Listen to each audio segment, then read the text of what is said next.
born with no one on his side. Raised to be a murderer.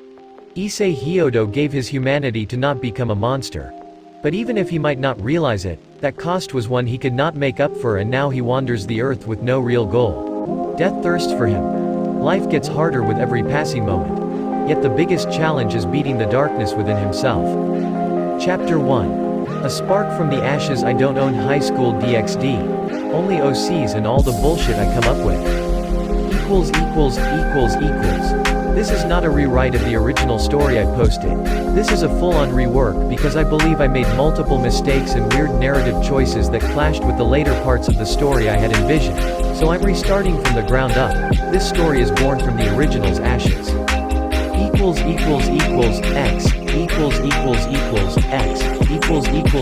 when flames rise. Chapter 1. A spark from the ashes. X parents. People you can rely on. People that love you unconditionally. People that will take care of you no matter what. They love you. You love them. They support you in every way possible and raise you to be a member of society. That's what they were supposed to be. But this wasn't always the case. Sometimes parents abandon their children. Sometimes because they have no other option. Sometimes just because they don't want their children. Others hurt their children in different ways. From being physically violent towards them to just never giving them the feeling of being loved. And of course, sometimes there were parents like those of Issei Hyoudou. His biological father he had never even seen, only heard of from his mother's rants about what a horrible man he was for abandoning him. And while it was bad enough for him to be fatherless, that was just the tip of the iceberg. The true terror of his life was his mother. She hated him, despised him, for he reminded her of what had been done to her by not only Issei's but also her father. His messy chocolate brown hair perfectly mirrored that of his father, making his mother see the man in Issei every time the boy was in her sight. His brownish hazel eyes had a piercing look, that brought up memories in his mother of the horrible things her father did to her. Personally, the man never laid a finger on her. But that was more from disgust than anything else. She was no person to him, only a way to make money. He made people pay to touch her and she didn't have as much as a say in it. At the age of 19, she finally escaped his grasp and fled to Kuo, and while it wouldn't have been hard for her father to get her back, he had other more efficient ways to make money and would rather not waste his money on a search for something he didn't need anymore. After some time on the streets of Kuo, she met a man. A man who seemed to care for her. A man she fell in love with. A man who would betray her. This man was Issei's biological father, and at first, it seemed that he was truly in love with Issei's mother. He helped her get a job and together they bought a house in Kuo. But after she got pregnant with Issei, he just straight up disappeared. His phone. Destroyed. His bank account. Never to be used again. Any information about him. Wiped away from the face of the earth. The police gave up the case before long as they weren't able to find enough information on the man to conclude where he might have disappeared to. The emotional stress this put on her was enough to make her buy medicine for herself, but as she took it almost daily, the taste slowly grew on her and soon a need for the pills had developed in her. She became addicted and the medicine turned into a drug. At that time Issei was still a baby and his mother had nothing but love for him. But as he grew older his facial features slowly but surely started resembling her and his father more and more. Until the day she could see both of them in his face. All the anger, all the sorrow, all the pain she had endured from both of them. All of that she let loose on Issei, who didn't know what was happening. He could do nothing but hide from his mother and do his best to not aggravate her. But whatever he did he'd still get punished out of nowhere and still had to endure her sudden fits of rage when her memories resurfaced. However, Issei never got to a point where he would give up on himself. Even though he was in a situation where most would at least consider suicide, he did not let his mind slip into such dark thoughts. He fought off the urge to let go and forced himself to move on. His determination to survive was unmatched. But keeping up said determination would become harder as a man stepped into his life. A man whose mere presence sends shivers down the young boy's spine. A man whose smile hid the many sins he had committed so perfectly that when it broke, his entire aura changed, from friendly neighbor to heartless murderer. And man that had so much blood on his hands, it was a wonder that they hadn't turned red yet. A man that developed an interest in Issei. He had expected to be ignored by the man because Issei was not the original reason why the man had come to their house. The reason he was here was to make a deal with his mother, so he'd supply her with more medicine that the pharmacy had stopped giving her. The first time he had come by, he seemed rather apathetic and uninterested, barely listening to her, and commanding her around with not a care in the world. But then his dark red eyes fell on Issei and something about him changed. Something that made him 1,000 times scarier.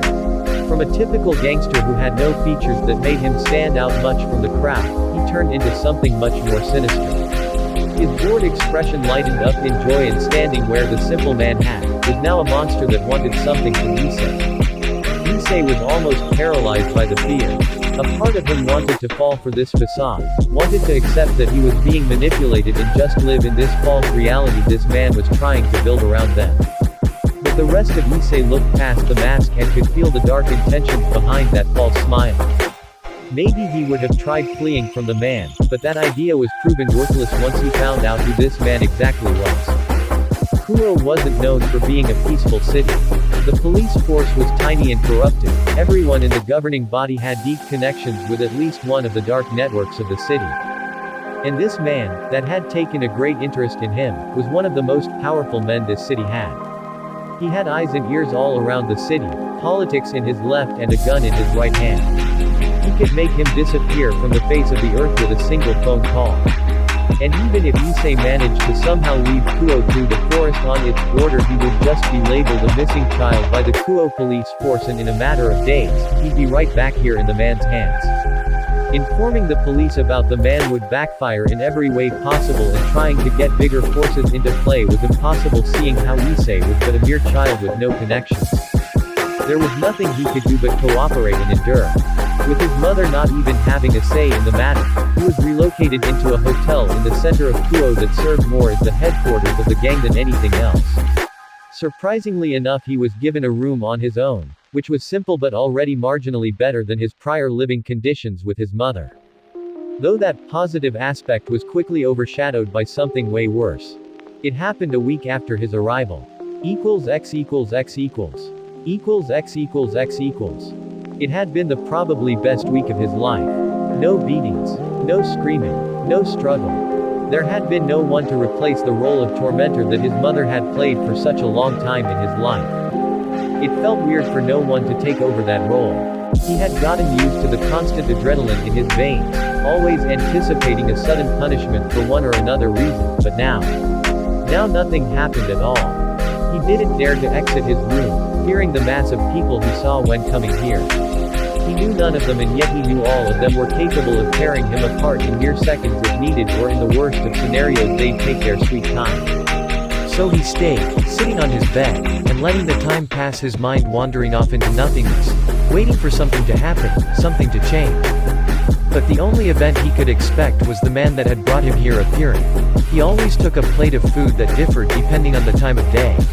The food was obviously for Issei, and even though he didn't put the tiniest bit of trust into the man, he saw himself eat the food every time without even trying to put up a fight. Just the fact that the man would sit down opposite of the plate of food and stare him down until Issei had eaten the food that had been brought was enough for the boy to hurry. It was as if the man just didn't care how long it would take Issei to finish his plate. He would always wait for him to finish. Issei didn't know how long the man was willing to wait, but he didn't dare test him, out of fear and because Issei could not bear the man's stare for longer than necessary. During the meal, no words would be exchanged between them, and Issei would start to question how the man was able to spend so much time watching him, even though he probably had tons of things way more urgent to do. Apparently, that was not the case, as the man would never show any signs of getting stressed or growing impatient with Issei. It perplexed Issei, but there was no purpose in questioning it, so Issei quickly grew to accept it as a fact. This pattern repeated itself over the entire week, 3 times a day, and Issei had already gotten used to the man coming into his room unannounced. Then the circle was broken on the 7th day. "Issei, I need you to do something." Issei froze. His mind took a bit to fully register the words, but before that his head tilted backward, causing his eyes to meet with those of the man's. Regret filled him. The red orbs demanded his focus, making the world around them almost blurry and unrecognizable.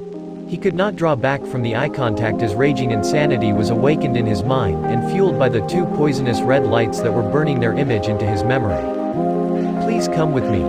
Issei almost fell out of his chair when the man turned, facing away from him. The sudden shift back to normality was just too much for his brain to handle, and he remained seated until he had fully recovered. Before, he had always avoided looking the man directly in the eyes. He had not anticipated such a haunting image, but his instincts had warned him from making eye contact. Issei wasn't sure how long he sat in that chair, before being ready to stand back up on both his feet. But even so, the man seemingly just waited for him, not caring that Issei potentially could have been on that chair for half an eternity. Once Issei got up, the man casually moved to the door which, like everything else he did, made a shiver of fright run down Issei's spine. After he reached it, his gaze returned to Issei, the smile still ever present on his face. Issei, in fear of dissatisfying the man immediately, went after him, avoiding eye contact altogether. The door was opened and Issei saw the corridor he had been escorted through when he had arrived here. Just there was a massive difference from before. No one was there. The hall seemingly just stretched on and on into either direction, with not a single person other than the two of them being present. At first, the silence gave him comfort, but soon he felt the paranoia gripping him. The hallway had been crowded, full of people running around, keeping up a constant stream of conversations that formed into loud chattering that had only quieted down when he arrived in his room. But now the silence was suffocating. The only sound Issei could make out was his rising heartbeat. The feeling of dread washed over him with every step as he felt his breath getting heavier, yet he could not hear it, only his heartbeat as it got louder and louder with each thump threatening to deafen him. He looked at their surroundings, trying to find something to distract himself from his heartbeat that was slowly driving him mad, but he found himself in a completely different corridor than before. The soft carpet floor had turned into pure concrete. The clean walls that stretched out between the numbered doors were two rows of wooden doors, so close to one another that the concrete between them was little more than enough for a wall to have space between each of the rooms behind the doors that needed to be barely large enough for even a single person to fit so tightly next to one another. The only illumination came from some dim lights on the ceiling that were far enough apart that between them there was always a small space where almost no light reached the floor. And then he heard once more. He heard people crying, screaming, kicking, struggling. And as if on cue, he saw that some of the wooden doors were shaking.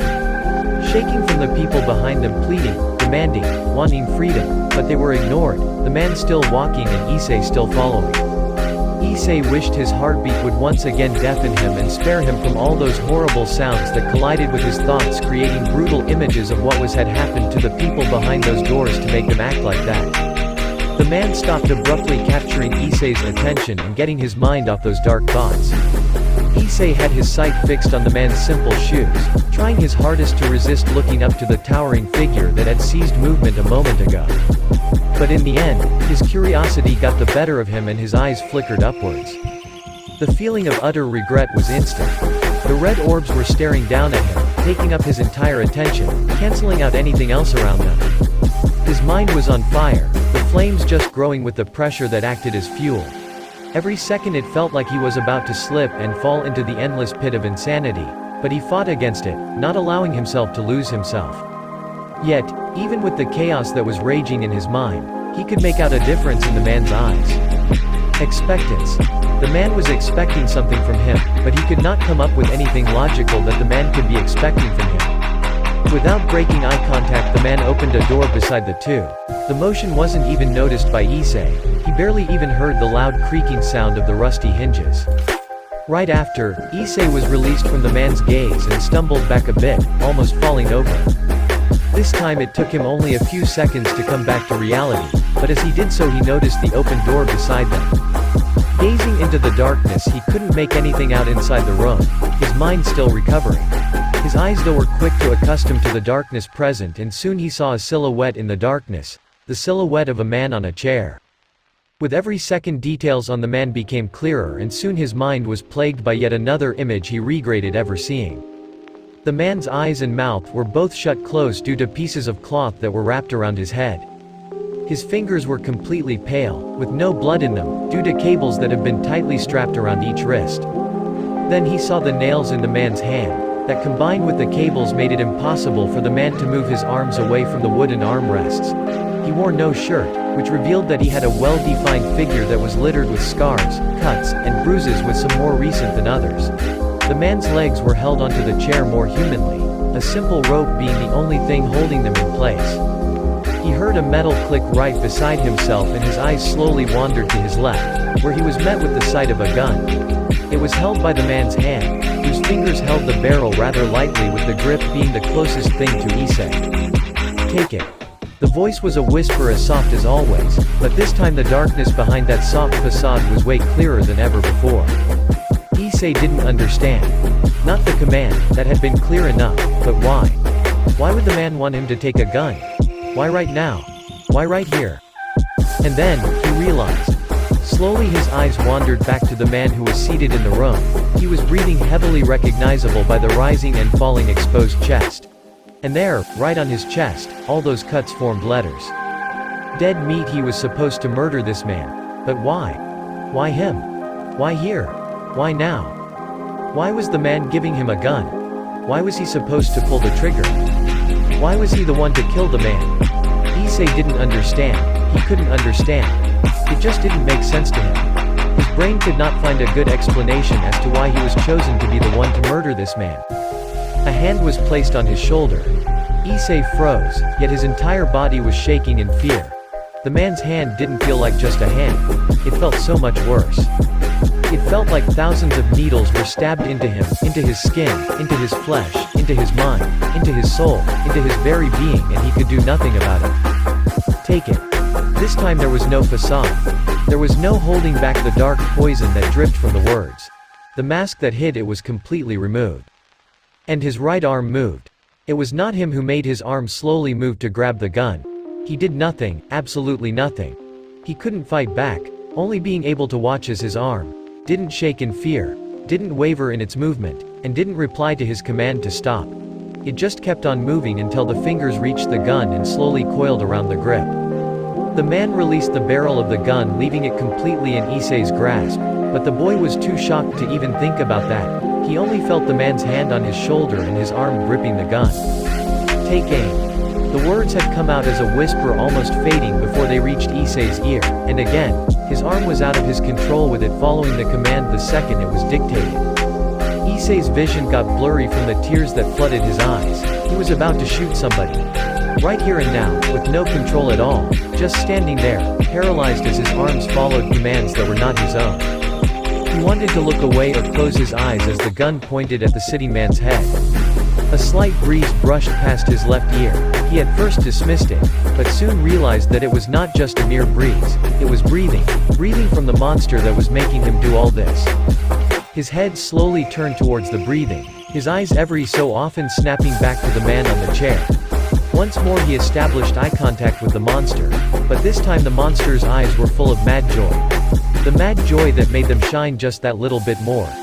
The mad joy that pushed Issei back into a spiral of insanity.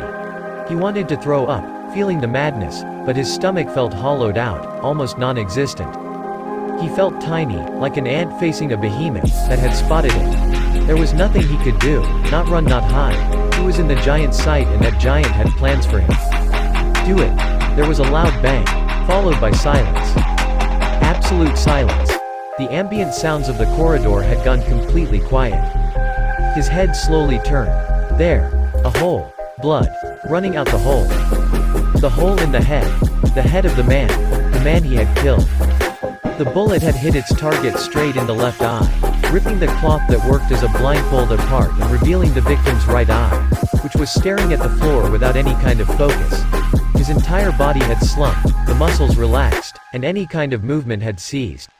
The blood was flowing down his face, past and over his lips, dripping onto the wounded chest before tainting his pants. Issei could do little more than stare at the dead man. He barely noticed how his gaze shifted to his right arm. His hand with the gun in it. His index finger was still pressing down on the trigger. Blood was on his hands. Give it back. Immediately the arm moved to the side, next to Issei's head where the man's left hand was waiting for it. After Issei was disarmed, the man let go of his shoulder and Issei's arm slumped down to his side, losing all the stiffness it had before. But Issei didn't notice. Nor would he care, his mind was somewhere else. He hadn't known the dead man, hadn't known of him. He didn't know why the man was here, nor did he know what he did to get himself in this situation, and he didn't know why he was chosen to murder the man. What he knew was that he had murdered the man. It had been his hand that pulled the trigger and taken the life. He was guilty, but he refused to believe that. The crime was done by his hand, but he was not the one in command. He did not commit to the crime. He was not the one that decided that the man would die. He was not the murderer. He was the gun, the tool that was used to commit the murder. He was not guilty. That he did believe. That he told himself. But something was wrong. A part of him appeared. A part he didn't know existed until now. That part wanted to smile. That part wanted to take the gun back, open the next door and do it again. And then do it again and then again and then again. And again and again and again and again and again. And again. No, he didn't want that. He didn't know what had just come over him, but it scared him. It scared him that there was a side to him he could not control. A side that had emerged out of nowhere. Follow me. Before Issei was even able to fully take in what had happened, the man spoke and Issei turned towards him. The man was already walking down the corridor the way they came from, and without hesitating, Issei followed. In contrast to his arm, though he wasn't sure if the man had once more commanded his body or if he had just reacted by himself to the man's command. The distant sound of screaming brought Issei to realize that the corridor around them had gone completely silent. Only a dozen doors away from where he had spilled blood, there was silent crying and whimpering, barely audible from behind the wooden doors, and the further the two walked from the man's corpse, the louder the screaming and struggling became, resuming its previous volume once they reached a point from where none of the prisoners had heard the gunshot. Like before, Issei's heartbeat started overlapping over all other sounds and he soon couldn't see his surroundings. It was like everything went out of focus before it suddenly crashed back down into clarity. Just this time, instead of the barely lit corridor full of prisoners, he was back in the hotel's hallway. If it weren't for Issei's current state of mind, he would probably have questioned how something like that was even possible. But as of now, Issei was indifferent to the unnatural phenomena. He was too preoccupied with trying to suppress his darker desires. His dark side. It was like looking into a mirror and seeing yourself in the reflection just with a dark smile and eyes full of murderous intent. It was still you, but at the same time, it wasn't at all you. Or was it?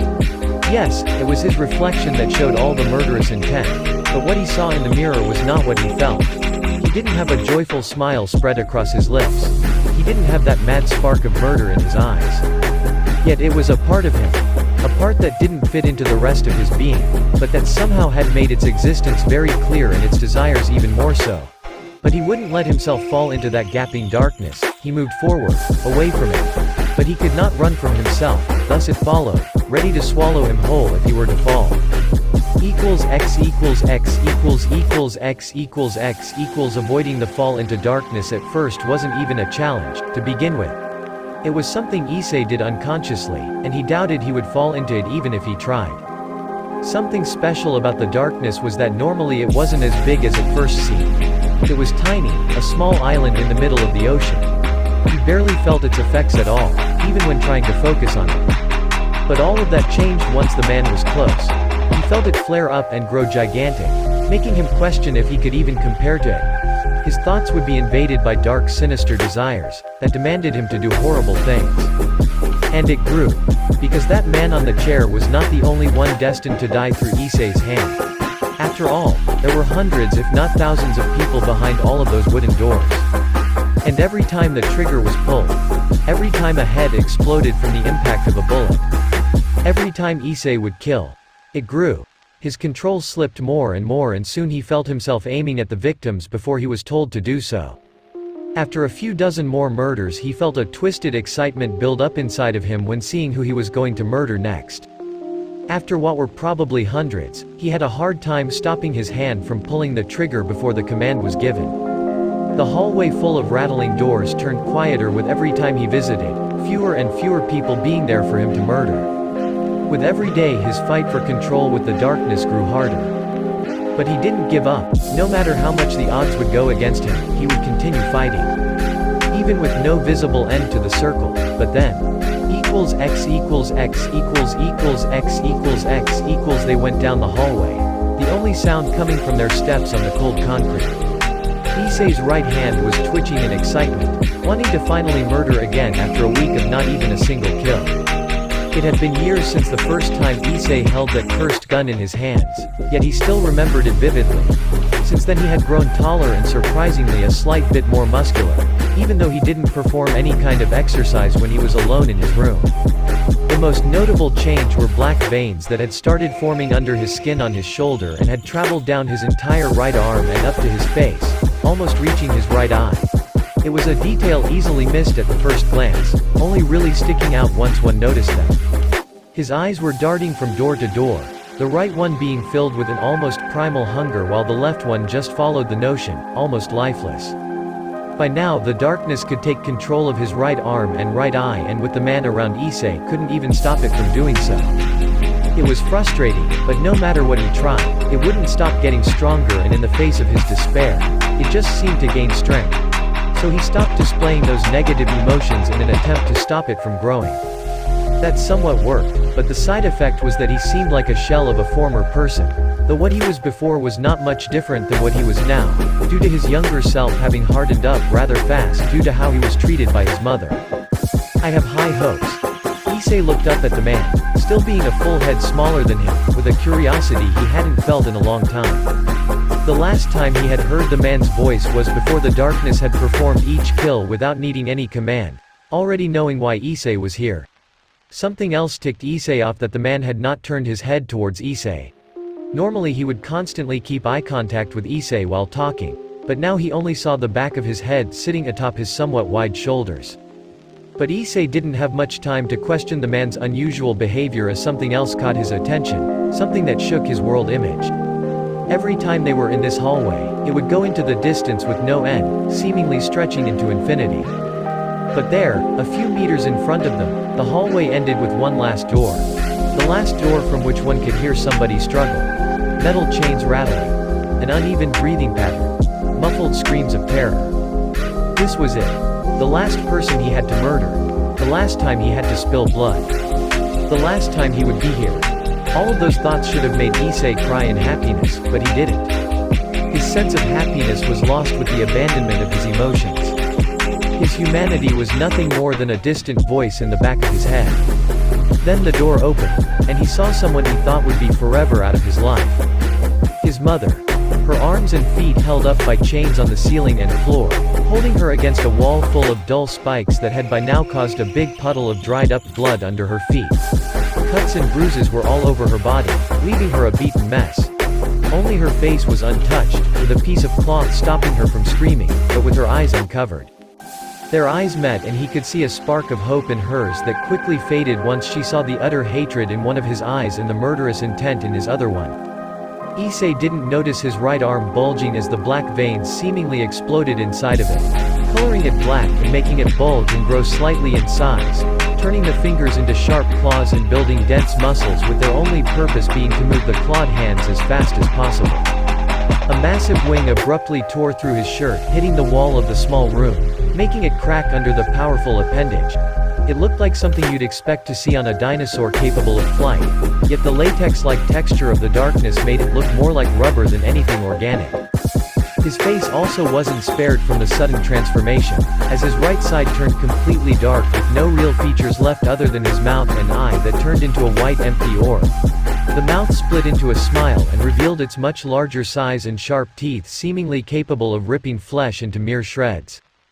But the most disturbing part was that the other half of his face had also a big dark smile spread across it. It wasn't that Issei had let go and allowed the darkness to take over, it was just that for the first time both their desires aligned. His hate had manifested through the darkness and had formed him into this weird abomination that was standing in the room between the man and his mother. But he could not care less. All he could think of was killing his former torturer, and so he moved. For one moment his mother saw the monster that once resembled her son stand in the doorframe of her small prison, and the next her entire body was smashed against the spike wall, crushing her bones. Before she could even fully react to the pain, claws ripped through her head, tearing the skull apart as if it was nothing more than paper, and not a moment later it was followed by another swipe and another and another and another. She wasn't alive for long, but the few moments before her death were absolute hell. She suffered immensely, but death took her fast, the claw swipes from Issei's right hand having done enough lethal damage for her to pass away moments after the first strike had hit. Issei observed the wall full of splattered blood, with his mother's mutilated corpse still hanging there. He was not satisfied.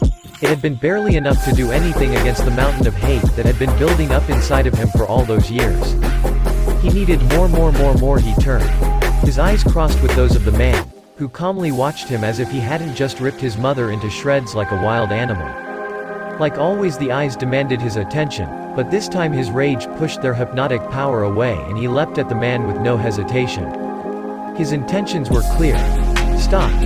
Issei barely picked up on the whispered word but found himself completely frozen, unable to move at all.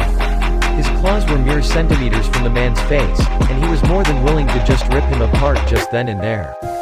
But he couldn't. Not a single one of his muscles responded to his command. Even his eyes were frozen in place, not able to look anywhere but the man's peaceful face. "You can't hurt me." The statement just doubled Issei's rage. He had found himself with power, with might, and before he could punish his tormentor he was turned into a puppet with no will. "Now kneel." Issei felt his knees bend and get into position. But he wouldn't let them. His arms moved to touch the ground and rest on one of his knees. But he wouldn't let them. His upper body bends down to complete the kneeling position. But he wouldn't let them. There was a spark. The room was hit with something akin to a shockwave. There was no wind, nor any kind of energy that pushed the dust along the floor. A fire lit up in the darkness. It was more like reality itself was bent away from Issei. The fire spread, making him a potent point of focus, consuming everything in its path, a spot that stood out from its surroundings. Nothing would stop it, something that could not be overlooked. Nothing could stop it. Issei got back into a standing position. His right eyes had both changed into a glowing goldish tone that radiated power as it seemingly burned behind his iris. He looked at the man with an unrivaled determination. A determination to rip him to shreds and eradicate his very being from the face of this planet. The man, in heavy contrast, was barely fazed by Issei's newly acquired power that let him stand up for himself. He gave off a feeling of disapproval instead of the expected fear or even anger at seeing Issei do something so unnatural. "I expected you to be more obedient. That seems to leave only one option for you." Issei could barely react to the man's right hand deforming into a giant fleshy tentacle and launching directly at him. He moved his right arm to block, but before that a majority of his upper body had been destroyed by the tentacle, leaving a headless body with no chest. The man let Issei's corpse fall to the ground, still staring at it disapprovingly, his tentacle arm reforming back into a human form. Another failure, a few years wasted. He got closer to Issei and kneeled to him, reaching out to the younger man's still attached right arm.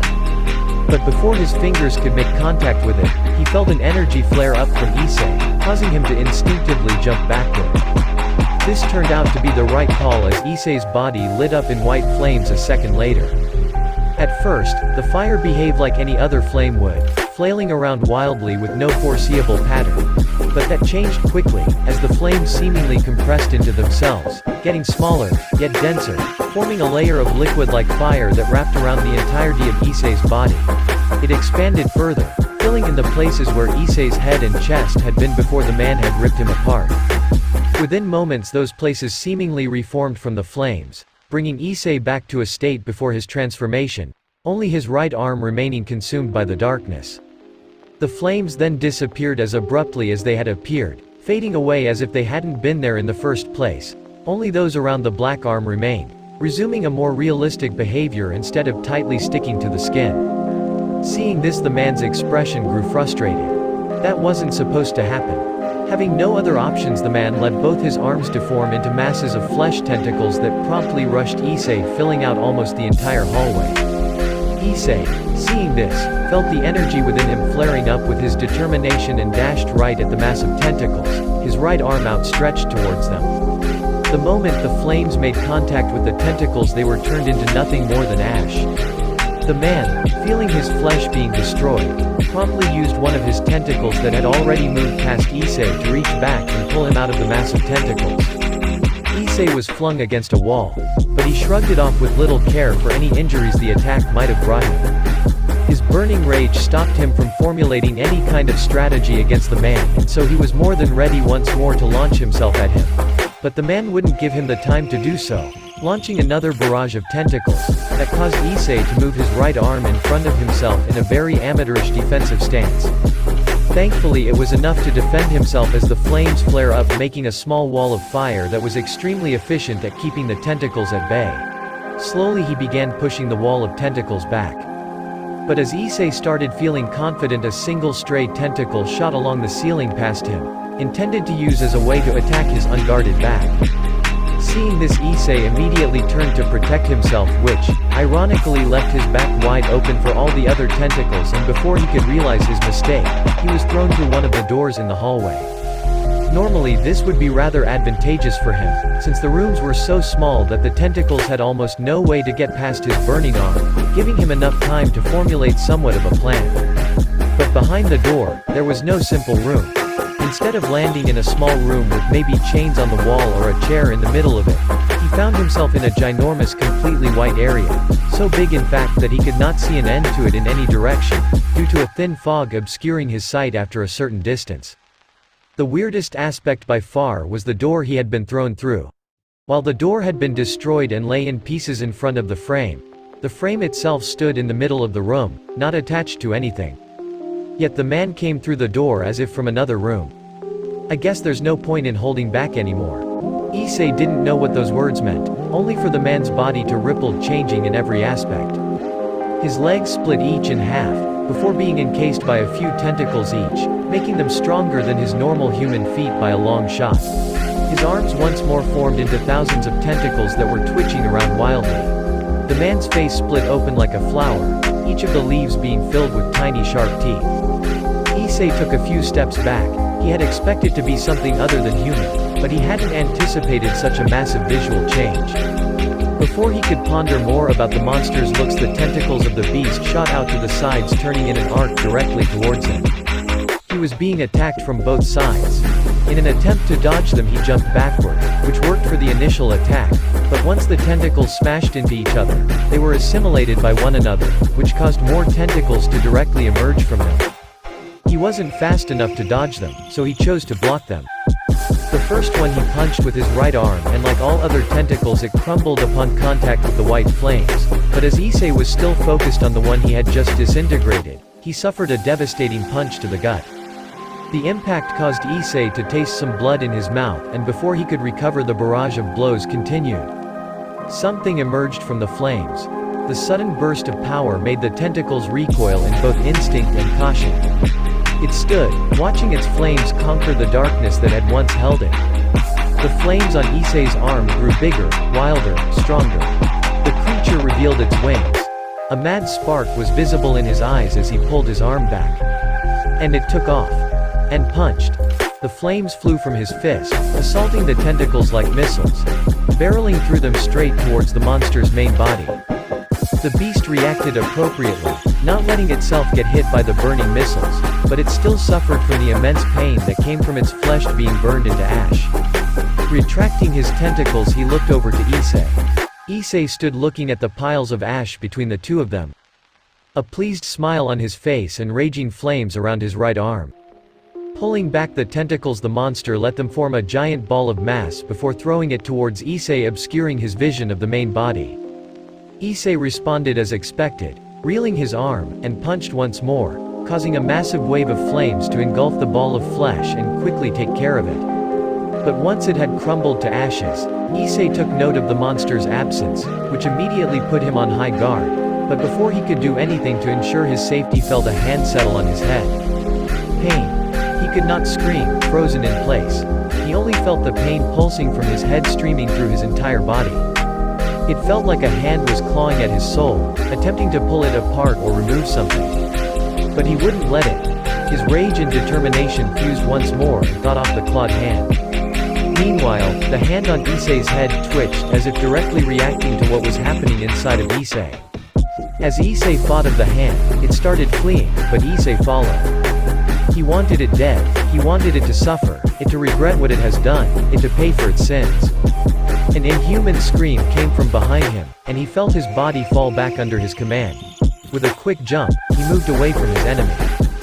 Turning, he saw the monster shake in place, releasing the shrilling screams.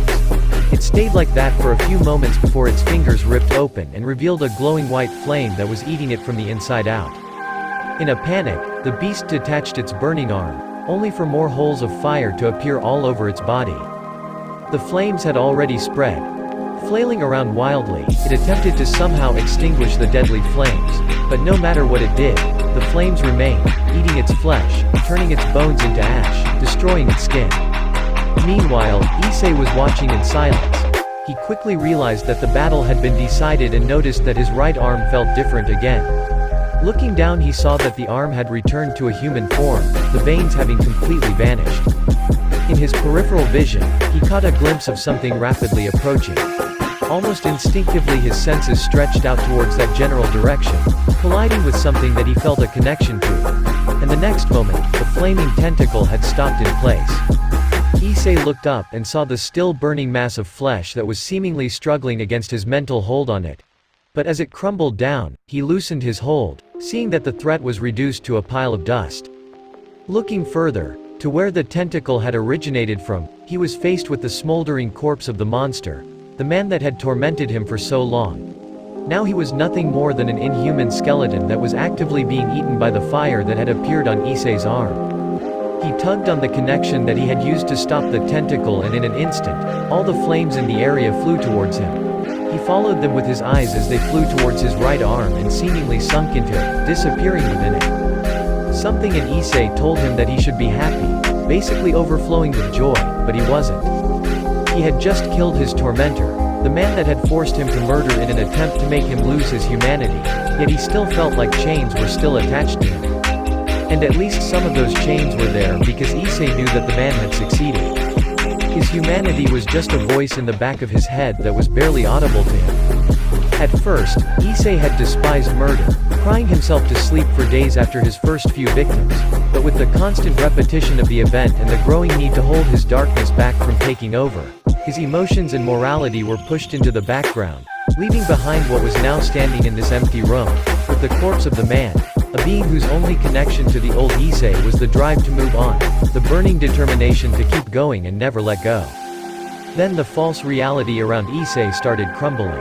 X equals X equals X equals X equals Josh had a rather simple, but very weird job. Every day from 6 a.m. to 3 p.m. he would sit in a small office watching the camera feed of a room in the hotel and wait. Wait for what? For someone to appear in it. How that was even possible, he did not know. The room had no windows, and the entrance door had been removed and closed off by a wall at least a year before he had joined the organization. He had never questioned it, well, not allowed at least. It was impossible for him to not think about it while sitting in a room whose only purpose was centered around the walled-off room. Just why? Why would someone make a room completely inaccessible and then make someone watch its insides, that never moved a single inch? The only thing that had changed over the last few months was how thick the layers of dust now were. After all, there was no way to clean the room. Josh shook his head. All of that was meaningless to him. He just got paid and protected, and for that, he did this every day without complaining. His job didn't even include writing a report of what changed in the room, which cemented that the people that put him here knew that the room was inaccessible by any means. The only way for him to inform them of any change was a big red button on the same desk the monitor was on. When he was offered the job, the details of its simplicity were never mentioned, and at first, he thought it was a bad joke that some of his enemies had arranged so that he bore himself to death. Then he got paid.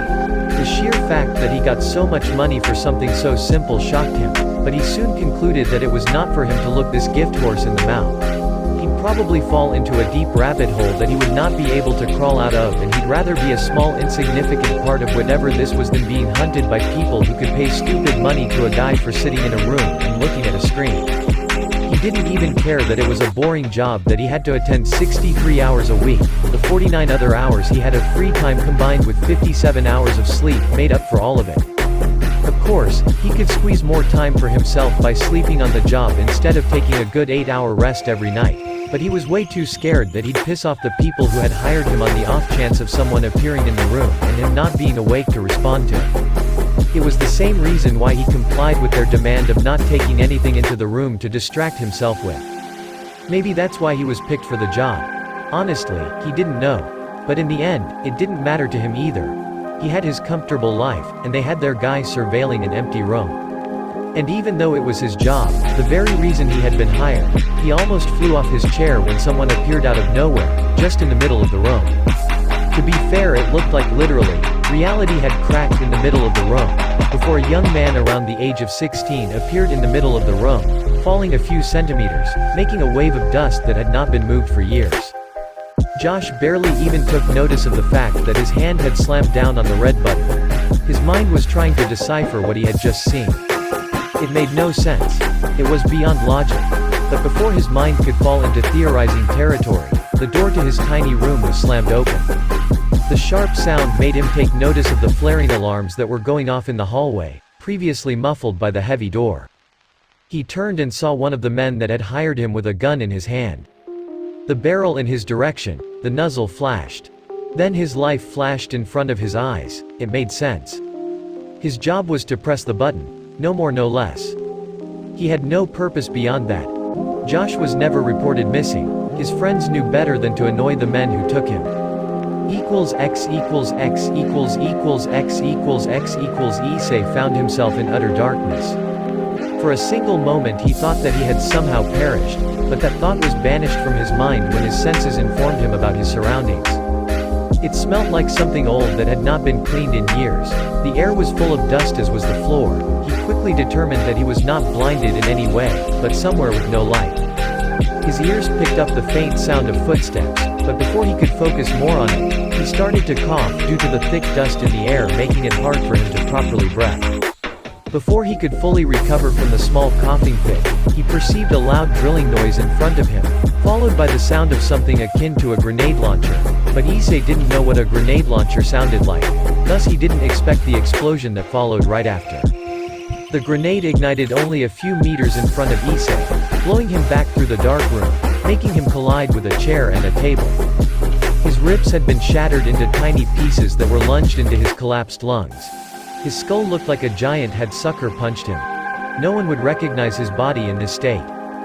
The dust that had been collected over the years on the floor and all over the room was catapulted in the air making a smokescreen. But Issei did not die. No, he wouldn't allow himself to pass away that easily. The corpse rose into a sitting position. A spark of fire formed on his face. And the room exploded in a wave of fire. The thick air full of dust particles caused an explosion that was this time big enough to be noticed from outside the building.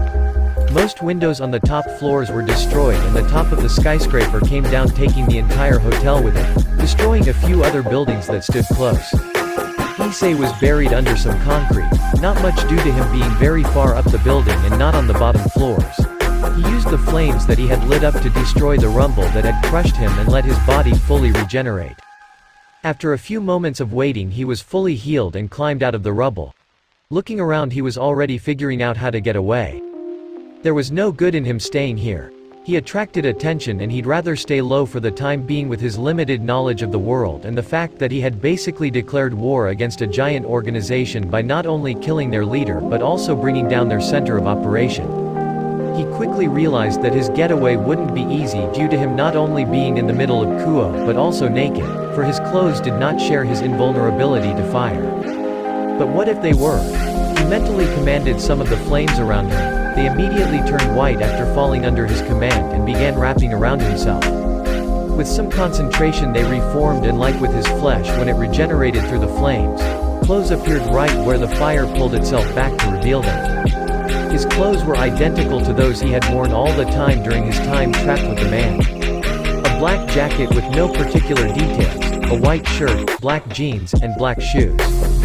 It was nothing big, special, or unique, but that was the intent behind the clothes, simple and unnoticeable. His senses tingled when someone rushed through the flames behind him and he commanded them to wrap around said figure without hurting them, not yet at least. Turning he was met with a surprise. A young girl was held there looking at him with utter hatred seemingly ready to rip him in half. He walked closer to take a closer look at her and she used that as an opportunity to try and burn him with a breath of fire. Of course, she failed as the flames did not affect him at all. For Issei though it was more enough of a reason to kill her, seeing that she was trying to murder him. He swung a fist right into her face which gave an audible crack as her nose shattered under his fist and knocked her unconscious. A normal person would immediately realize that the blow would not have killed even such a young girl, but Issei had come to know only 3 general states people could be in: alive, asleep, dead, and he doubted that someone would fall asleep after a punch to the face, so he commanded the flames to let go of her. Walking away from the fire, he thought about all the people he had just killed. He could barely hear his humanity crying out and cursing him for doing such a thing, but at the same time, another part of him was really happy that he had. Though in general he just didn't care. He hadn't cared when he executed hundreds of people day after day for a few years. Why would he now? With those thoughts, he walked next to the survivors towards a hospital that had been far enough for it to survive the destruction of the building, but also close enough for the people to see and run to for help. Issei simply walked on the opposite side of the road from the hospital and slipped into the giant crowd of people that had formed around an area where the building had caused no damage. As he walked further, the sound of firemen echoed through the streets and multiple fire engines drove past him. After around half an hour of walking, he was already at the outskirts of Kuo. From there it didn't take him long to get to the forest. He had no plans of staying in Kuo. And with that in mind, Issei Hyoudou vanished into the forest. X equals X equals X equals X equals A, N. I'm back and once more have no idea for how long. At least I did something in contrast to the last few months where I just faded away and somehow still got followers and favorites on the original WFR, thanks for that. While the original is far from finished, with me having had planned something for it in advance, it just didn't work out as half of my storytelling was, make shit up while writing, and while sometimes that worked out, other times, let's just say I sometimes cringe at the stuff I wrote. I just didn't have any experience and thought too highly of myself, never checking for either story-based or grammatical mistakes. Yeah, no, I'ma try to actually check everything before embarrassing my future self this time around. I believe that I have improved in the art of writing, though I still want to improve and grow, so please review my story and tell me what you like and dislike about it and why. Thanks to everyone who's gonna read this story, and also thank you for reading this author's note. Also a huge thanks to everyone who followed and favorited the original WFR and me as an author or even just read one of my stories. I hope this will also be of your liking. Well, that's all from me. Let's hope I stay for real this time. Have a wonderful day. And thank you. CH1 of 2 next. L Chapter 2. Descent into Darkness. I don't own high school DxD. Only OCs and all the bullshit I come up with. Equals X equals X equals when flames rise. Chapter 2 Descent into Darkness. Equals X equals X equals Issei wandered the woods aimlessly. It wasn't easy. Issei entered a random part of the forest and fought his way through the green. He was convinced that if he were to follow a preset path, it'd be much easier to find him, and he wanted to avoid that at all costs. That came with the annoying disadvantage of needing to fight his way through the thick green of the forest, having to push himself through patches of bushes, getting stuck on random vines, climbing hills, and only rarely was he able to traverse a simple patch of grass with no annoyance in the way. But he determined that it was worth it. As of right now, his only goal was to get away from Kuo. As far away as his legs could carry him. And even though he had been walking for quite a while now, he knew that if he were to stop to rest now, he'd be caught within the next few minutes. At least that was what his paranoia told him. His paranoia of being caught and brought back into such a place, but worse. Now that he knew how to escape such a place, they'd probably up the security to an insane degree. And then they'd be free to do anything they want with him. In truth, he had already brought a far enough distance between Kuo and himself. No searching party would go as far out as he has gone within the next 24 hours, and they'd call it off before they'd even reach Issei's location. Not only that, but his captors had minimal priority on getting him back as of right now. Their main base of operation had just been destroyed, and so they had to re-establish a new one before they could do anything else. Dispatching a searching party would be a waste of men and went against their current interests. Issei, of course, didn't know that. In his eyes, he just made himself their biggest enemy, and they'd now pour everything into getting him back, or at least making him pay for what he had done. He could see armies of enemies swarming down on his location. all of them more capable than he was. He stood no chance, of that, he was sure. So he had to get away until he found a way to either get their focus off of him or somehow defeat them. He didn't consider the fact that he had just crashed one of their most valuable locations which they had considered secure, and that they were now struggling to re-establish their presence inside of Kuo as their entire started crumbling with the fatal blow he had delivered. After all, it wasn't just the building that was lost. Tons and tons of valuable information had been terminated with the destruction of the hardware it was kept on or the papers on which it was written. Some of it had been saved, but not all could be rescued from the collapsing building. But, of course, Issei didn't know that either. The most ironic thing about his situation was that he was being followed, just not by who he expected to be following him. As Issei pulled himself through yet another group of bushes, he realized that his body was reaching a point of exhaustion from which he could not push himself further and decided that resting for a bit would be in his interest. While looking for a spot where he would be somewhat protected from curious eyes, he allowed himself to think a bit about what he had found out about himself today.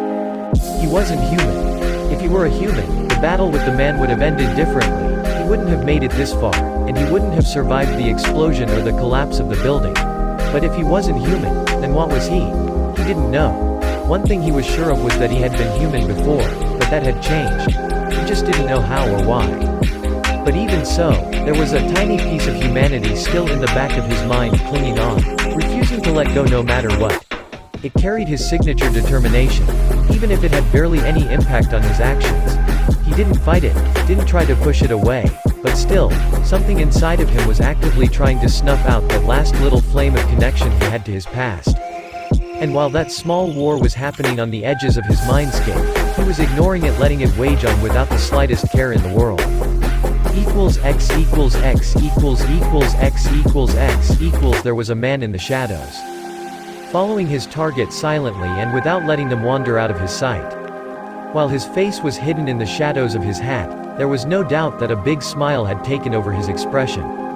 The aura he was giving off was one of darkness, one of bad intent, one of sin. X equals X equals X equals X equals. Rias Gremory was sitting at her desk. Her gaze was flying over the documents that had been delivered to her from Akano. While she liked to claim that she and Sona were the definite rulers of Kuo, she had to admit that it was a burden she would not be able to handle all by herself, while simultaneously living the life of a normal student. Her brother had offered his cooperation, but she pushed him away at moment's notice, claiming she had everything under control. She didn't. Sooner or later someone took notice of her struggles and came to make a deal with her.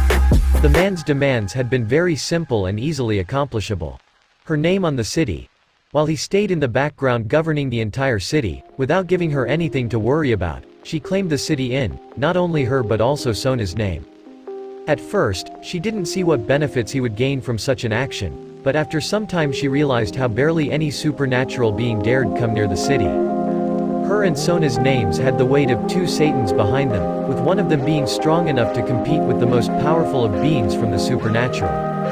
The names had such weight that not even yokai, who technically had a right to walk in and out of Kuo with no trouble, considered even getting near the city.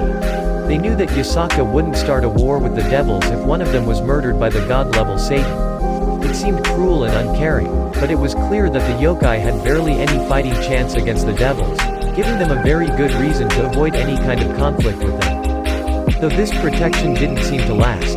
A skyscraper blown to pieces, killing hundreds if not thousands, and wrecking a large chunk of the city was something nobody had seen coming. But when it happened, she almost immediately received messages about it being through supernatural causes. She had no clue how that had been figured out, seeing how seemingly only a few people survived the destruction, leaving barely anyone to report back to her in such a short window of time. Her answer came in form of a list.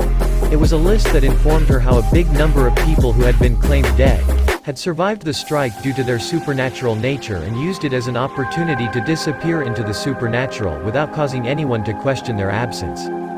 It was shocking for her how many people had taken the opportunity, leaving behind their old life like it had no meaning to them.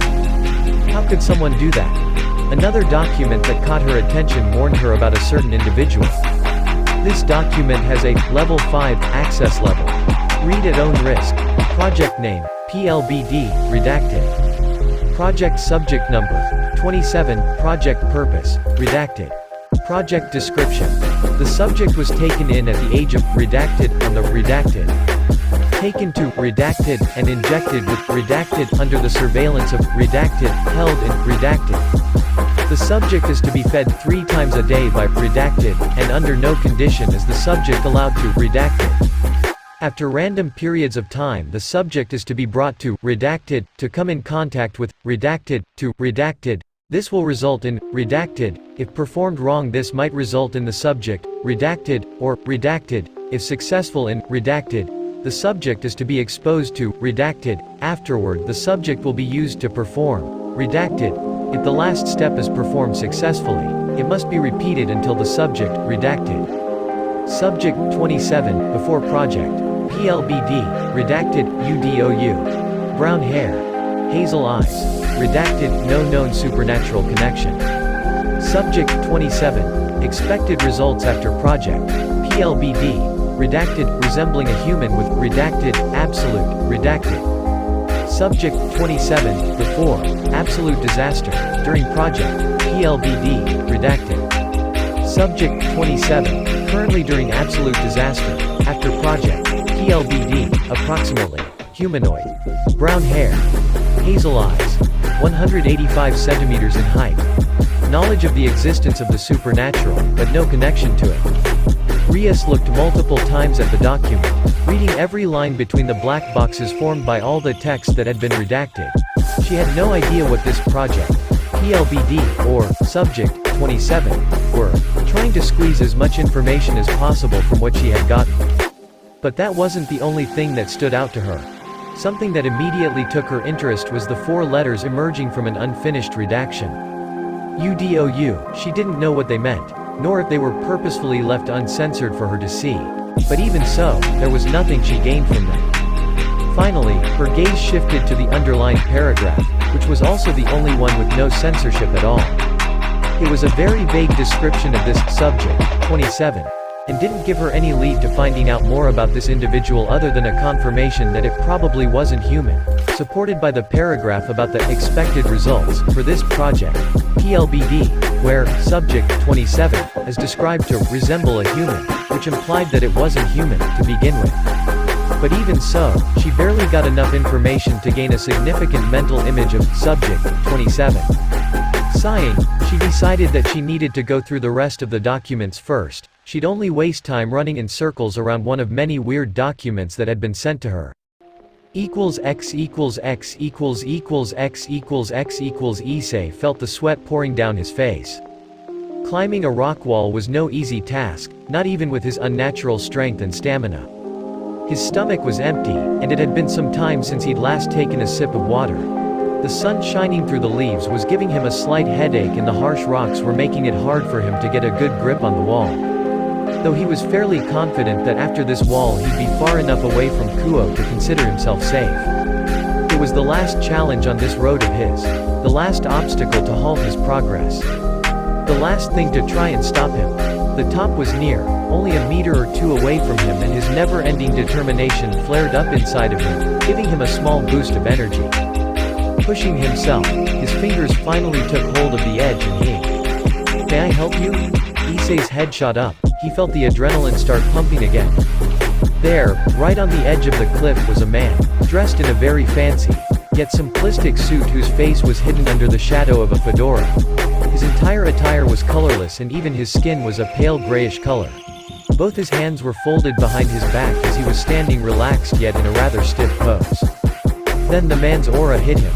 It was dark, not the same kind of darkness the man had brought upon him. It didn't suffocate him and try to drown him in itself, but still, he felt how thick and concentrated it was, and he had no doubt that this gray man could easily do what the man had done to him if he so much as wished for it. Issei didn't trust him. The second he made that decision he let go of the edge, seeing as that was the fastest way to make a significant distance between himself and the gray man.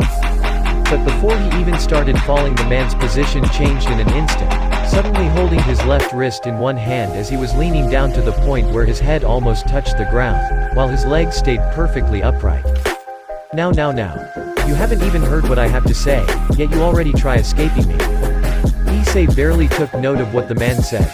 He was shocked by the gray man's speed and trying to figure out how to get away from him. As he was searching for a way out of the colorless man's grip, a part of his mind suddenly acted up and took over his right arm in an all-too-familiar manner. Before he could even try to fight the sudden loss of control, white flames appeared on his fingertips, and not a second later his hand launched forward and into the gray man's arm. To Issei's shock, it barely bothered him. As his burning fingers sunk into the gray flesh, there was barely any reaction other than a slight tilt of the gray man's head. "Either you overestimate yourself or misjudged my strength. Anyhow, please do stop that, Not allowing the man to finish his sentence, Issei put more pressure into his grip, the flames slowly eating through him and making their way up to his shoulder. "I see, words won't convince you that easily." The gray man put his left hand on his right shoulder. "Then let's try something else." Using his free hand like a knife, he cut off his right arm before the flames could reach his shoulder, leaving Issei confused as he started falling down the wall. His mind started racing. He knew that the fall was something he could easily survive. The bigger problem was the gray man's insane speed, combined with his rather slow regeneration. Seeing how the gray man had cut off his arm with not a care in the world implied that he either had some sort of regeneration that made the loss of a limb insignificant, or that he was willing to give up a limb for whatever goal he was pursuing. Issei noticed way too late that the arm had not let go of his wrist, even though it wasn't attached anymore, and the fingers should have lost grip already. But they hadn't.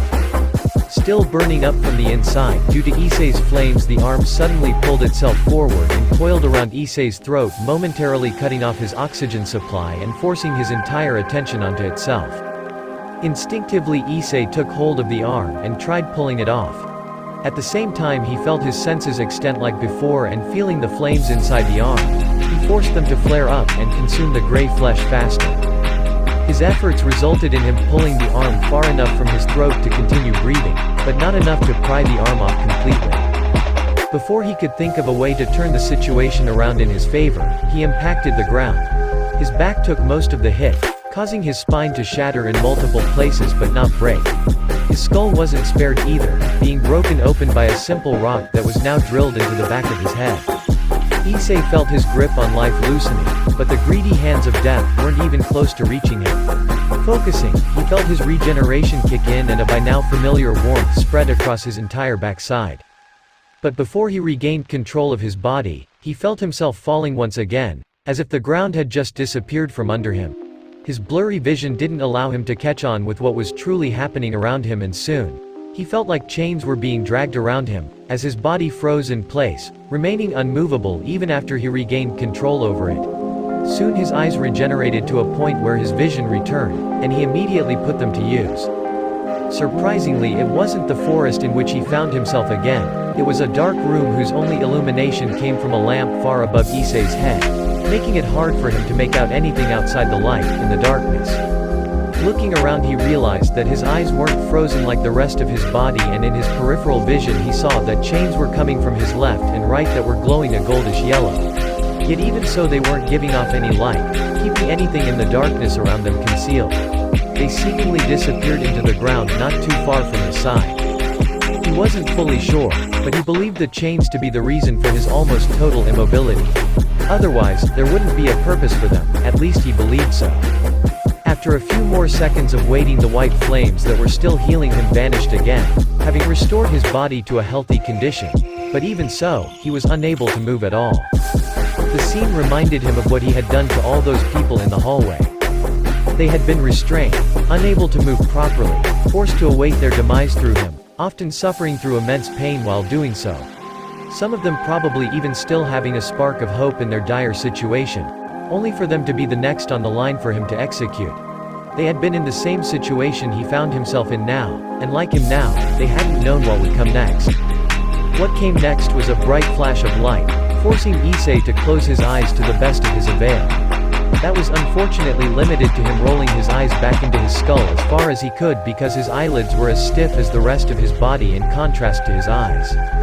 Not a moment later there was a shattering sound, like chains breaking, and a moment later he was free from the stiffness, causing him to almost fall over in his seat. An overwhelming urge to vomit overcame him as suddenly he felt how his organs started moving from a standstill he hadn't noticed they had been in. While attempting to suppress the urge to vomit, something else suddenly appeared within him. It wasn't something new to him, but he wasn't prepared for the energy within him to suddenly rush back to him, unleashing on his unprepared body. The assault of pain stopped him from holding in the puke and he started vomiting. It felt like something inside of him just imploded, which in turn caused it to explode outwards with insane power. He felt parts of his skin start burning, with other parts physically expanding violently, tearing his skin, ripping his muscles, breaking his bone, and setting his mind ablaze. But the assault on his body didn't last long, something inside of him seemingly clicking into place and pulling back everything that had escaped. At the same time, he felt himself pushing back the pain again to a point where it was nothing more than a slight annoyance.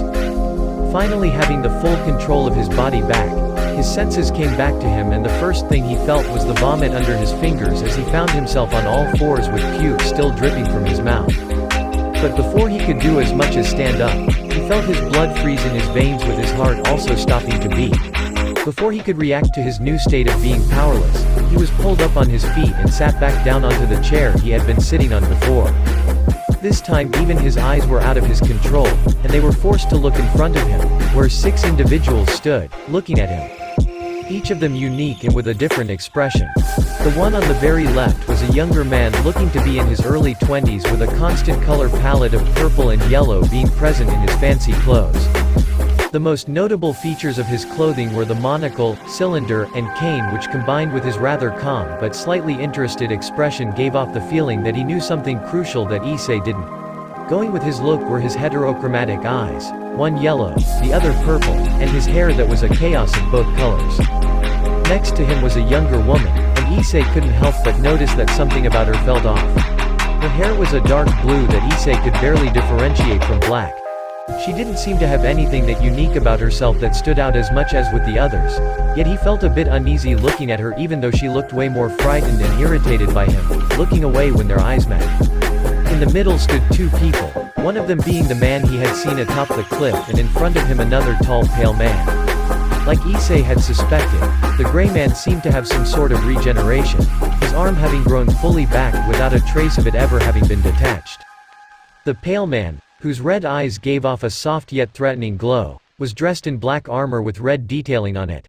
His pose was relaxed but at the same time gave off the vibe that he was ready to strike at any given moment if needed. Next to them was a suit of armor. It was simple with a red cape and shield gauntlets that seemed to never have been used. Judging by how there wasn't a single scratch on them, it stood perfectly still, seemingly waiting for something to happen. Last was a humanoid robot that was pretty slim yet seemed to have been built decades ago judging by the gears that were visible through its main body frame. Its most unique feature was the goldish yellow glow coming from its eyes and fingertips, yet like the chains that had held him before it didn't seem to illuminate anything beyond where it originated from. He also took in the room's details. The walls were made out of a rough dark maroon stone that seemed to be of natural origin. The floor was made out of dark material, giving off a slight reflection. The ceiling was made out of the same material with the only real difference being the lamps that hung from it illuminating the room. Issei's focus came back to the group and he concluded that he didn't see a way to beat them. The first 2 individuals seemed to be of rather normal human nature, but he didn't dare underestimate whatever they could be capable of. The armor seemed to be some sort of defender and Issei didn't doubt that even if he were to go for the weakest members first, it would put itself between him and whoever said weakest was. Perhaps his flames were powerful enough to burn right through it, but he doubted that to be the case. There was also the fact that at least 2 of them were able to constrict him without him being capable of fighting back at all. Maybe he could dodge the pale one's blood control by evaporating his own blood with his flames, which would leave him with a weak dry body that he couldn't do much with. If he were able to somehow replace his blood with something the pale man couldn't affect, he'd perhaps have a fighting chance against him. That was if the man didn't have other tricks up his sleeve, which was likely to be the case. And even if the man had no other capabilities but the blood control, and even if Issei was somehow able to get past it, there still was that robot that seemed to be the one who had frozen him in time not too long ago. Not only had he been unable to do anything about it, but right after being released from it he had suffered greatly and was unable to even as much as taking in his surroundings, leaving him completely open to being attacked. Topping all of that off was the gray man who had already successfully beat him and was able to somehow regrow entire limbs in less than a minute, with also no concern for sacrificing them to reach his goals, and on top of that the ability to control them while they weren't connected to his main body. Now that we have you here restrained, would you be so kind and listen to me? Issei felt his heart as it started pumping again, and for a second, relaxed, thinking of how to answer, as he felt himself regain full control of his body. In the end, there wasn't much to think about, as he saw his chances to win against them to be abysmally low. It left out no real other option but to comply and see where it would lead him. Having decided, he gave a small nod, his eyes fixated on the man, but occasionally scanning the rest of the group. Well, as you might have guessed by this small display, I am the leader of this small group of unique individuals, and as of right now I am searching for people to join us. I was close to that city you came from when you blew up that building. As the man spoke, Issei noticed that the girl next to him was the only member giving off a real reaction to the information that had just been given to her. Her expression was one of confusion and a bit of shock, yet Issei didn't miss that she was intrigued. And seeing how you were on the run, I realized that you were truly like we all, running from something. Now that got a reaction from the entire group. The fancy purple and yellow dressed man couldn't stop his eyebrow from twitching. The girl bit her lower lip, seemingly sinking into deep memories as she zoned out. The pale man frowned, slumping into himself a bit, and looked to the side as if he was trying to distract himself from the words. The suit of armor twitched slightly, which would have been completely missed by Issei if it weren't for its cape wiggling slightly from the small but sudden movement. The machine he would have almost called emotionless, wouldn't it have been for him being able to see how a lot of small gears started turning behind its main body frame. So, Issei once more looked at the gray man. He tried establishing eye contact, but the man's eyes were like before hidden behind the seemingly unbreakable shadow of his fedora. While our first interaction wasn't the best, I'm sure you are at least interested in seeing if you fit in. That got Issei thinking. He hadn't considered joining the group. Would it be a good idea to travel in such a group? It was obvious that they were stronger than him, but he didn't know if that meant joining them was a good idea. On one hand, he'd be surrounded by people that could protect him with ease, but on the other, he might grow useless with his ability only rarely coming into play when needed. What also made the decision a few times harder was the fact that he didn't know if they truly were as strong as they seemed at the moment.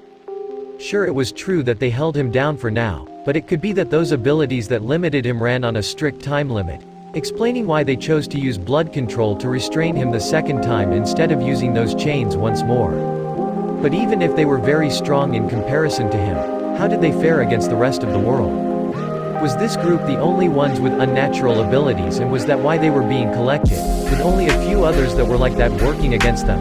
Or was the supernatural grand and vast, with every second person he saw having at least some basic knowledge of it?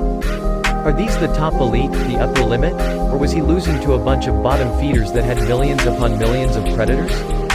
He didn't know, and that frustrated him. Were he at least somewhat knowledgeable about this world, it would have been way easier to make a choice. But he wasn't, of course. It isn't an easy decision, for a handful of reasons, but we won't leave you completely in the dark for you to make a decision without really knowing anything about us. Hearing that, Issei perked up to the man. He was eager to get at least some information, even if it might be false. The most valuable piece of information comes first, and that is the very core of how the supernatural works. You see, magic doesn't just happen without any reason. It originates from the soul of every being, or at least the equivalent of the soul. The soul is where you truly come from. If your soul were to jump into another body, then that body would inherit your consciousness, but not just that. Most abilities are directly bound to a being's soul or even part of it. So that the new body of yours would also be able to do exactly what you are capable of doing right now. There are of course some exceptions, like curses, for example, are mostly bound in a more physical manner, thus a body swap would rid you of one such curse. The gray man paused in his speech, letting Issei take in all the new information. A right call, as Issei was already struggling with it. The gray man had failed to consider that Issei didn't know what a soul was. Of course, the average person has at least heard of the concept, but Issei was everything but the average person. Kuo wasn't the most religious town, with the Hinto traditions being far in the past and the only Christian church having been abandoned for a few decades now. What he understood from the conversation was that the soul was a part of him, and like the most important one at that. It sounded like something equivalent to the heart, but after rethinking it he decided that it was more likely to be another word for the brain. After all, the brain is the part of his body with which he thinks, At least that much he had figured out from his mother's mad ramblings. Now that he thought about it, it also sounded logical. Every time he had regenerated from major damage, the head was the first part of his body he fully felt again. Perhaps if his main body were to be detached from his head, he'd regenerate his entire body from his head down, instead of his main body regrowing a new head. Maybe he could try that later, whenever he was in the right situation to experiment on himself like that. Perhaps you already knew that, but hey, you can never be sure enough. Now, moving on to a more detailed description of who we are. That got Issei's mind back from his thoughts. Information about these people was probably the most important thing he could obtain as of right now. Knowing nothing about his captor was something he had grown to greatly dislike. We'll start with me, sin, the manifestation of a concept called the 7 deadly sins. People think of me as someone who automatically inherits all of the 7 sins, due to being a manifestation of them, but it doesn't work quite like that. I won't go into too much detail, but basically, I know what sins linger in your soul. The explanation frustrated Issei a bit. He had hoped for something more specific in terms of powers, or just general skill. Instead, he got something along the lines of an origin story, which was almost useless to him. This handsome fella behind me goes by Alucard, kinda ironic, seeing how he has the blood of the all-too-famous Dracula flowing through his veins. But he isn't a vampire, well, at least not what you'd really call a vampire. It's more like a hyper-vampire. The now-named Alucard seemed kind of annoyed by the handsome comment, but kept his reactions at a minimum for the rest of Sin's introduction. Issei on the other hand was just confused. He had not the slightest idea of what a vampire was. Issei had also never heard the names, Dracula, or Alucard, being utterly confused by the mention of them, but Sin didn't seem to take note of his confusion and moved on to the next member. This knight in shining armor is no knight in shining armor, it's just the armor, Behemoth. He has no further body past this unbreakable shell. Also, don't punch him, your hands will hate you for that. While Issei doubted that he wouldn't be able to regenerate from punching Behemoth, he still kept Sin's comment in mind. It gave off the impression that Behemoth was on the defensive side of things, being able to take a punch from someone rather powerful. What he also noticed was the silent feeling of dread the armor was giving off. Something in him told him that he should be frightened, but while he refused to let the traces of that inner fear show themselves, he still took into consideration that Behemoth might be way more dangerous than what he looked to be. Then there is Clockwork. She's the reason we can face opponents far above our power level. While he wasn't explicitly told why, he was pretty sure the chains that held him in place were the reason why Clockwork was so powerful. Being able to hold someone in place like that could make it possible to eliminate anyone. Combined with all the nausea and whatever that was that hit him right after. As long as there was no timer on creating new chains or how long one could remain, there would likely be nothing that could stop Clockwork from holding her opponent in place indefinitely.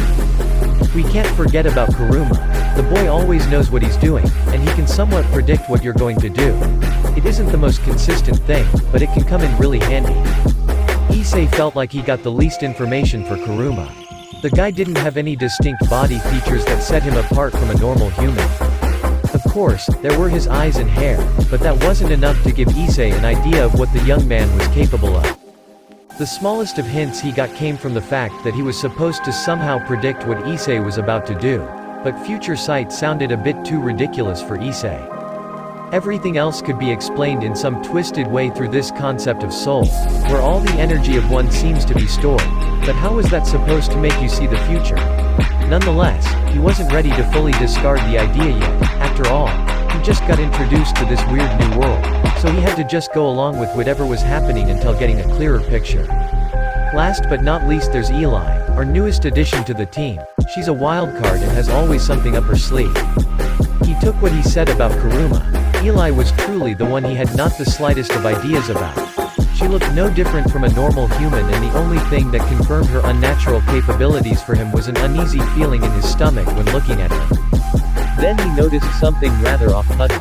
She wasn't looking at him, like he had thought at first, but at something that was seemingly beside him. It wasn't far away from him, but still, he noticed that her eyes weren't truly focused on him. What made it even weirder was that her gaze was never fixated on a certain point, but dashing around him, going from his right to his left, even sometimes directly on him. Yet he felt that he wasn't the thing she was putting her focus on. That combined with how there was an ever-growing frown present on her face just didn't sit right with him. But then it happened. Their eyes met and he felt like in the gaze of a predator. Yet there was no fear, there was not a moment where he was scared.